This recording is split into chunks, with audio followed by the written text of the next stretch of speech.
Eder. Mech. Pallister. L'antropologa forense Cristina Cattaneo ha ottenuto dalla Procura di Trieste una proroga di ulteriori 30 giorni per la presentazione della sua consulenza medico-legale riguardante la controversa morte di Liliana Resinovic. Questa proroga si aggiunge a una serie di estensioni già concesse in precedenza, riflettendo la complessità del caso e l'importanza di garantire una valutazione accurata e completa. Inizialmente, la scadenza per la consegna della consulenza era stata fissata per il 15 dicembre. Tuttavia, con la nuova proroga, il termine ultimo per la presentazione dell'elaborato è stato spostato al 14 gennaio.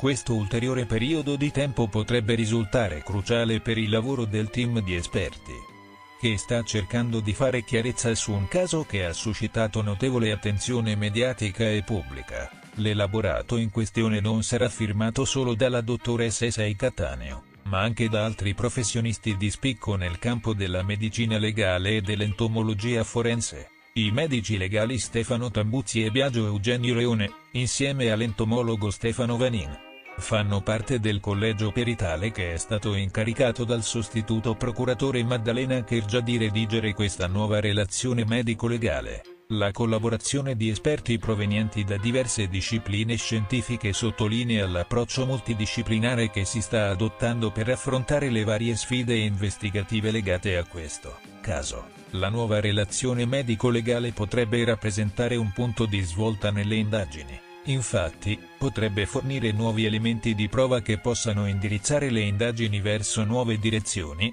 oppure potrebbe confermare le conclusioni già raggiunte dagli inquirenti fino a questo momento, limitando così le possibilità di ulteriori sviluppi. La comunità scientifica e il pubblico sono in attesa di scoprire quali informazioni emergeranno da questo lavoro. Vittorio Fineschi, un medico legale ingaggiato dall'associazione Penelope, ha espresso ottimismo riguardo all'impatto che questa consulenza potrebbe avere sul caso. Secondo Fineschi, l'elaborato si apriranno nuovi scenari, suggerendo che la relazione potrebbe rivelare prove dell'azione di terzi. Queste affermazioni sono state confermate anche da altri professionisti presenti alla stessa riunione, che hanno sottolineato come la nuova analisi potrebbe gettare nuova luce su eventi che, fino ad ora, non erano stati considerati.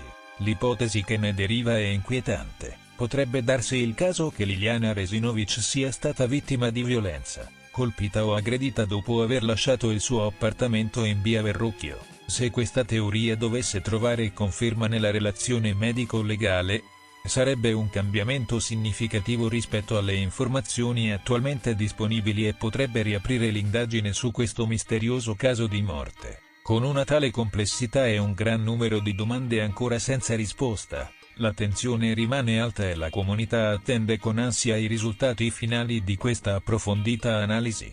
Ehi, non dimenticare di iscriverti a questo canale.